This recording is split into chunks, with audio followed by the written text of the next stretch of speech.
You ask Tiger to solve. This deals with linear equations with one unknown.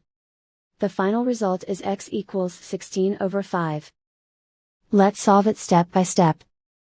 Simplify the expression. Expand the parentheses.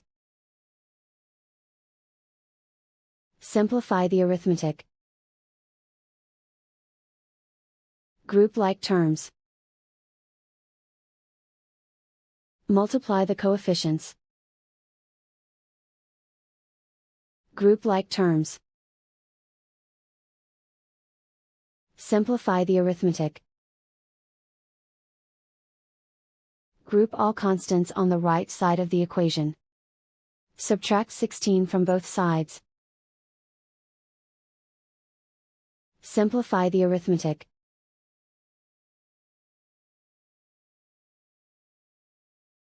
Isolate the x. Divide both sides by -5. Cancel out the negatives.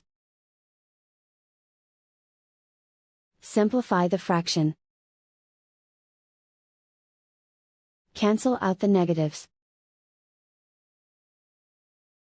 And so the final result is x equals 16/5.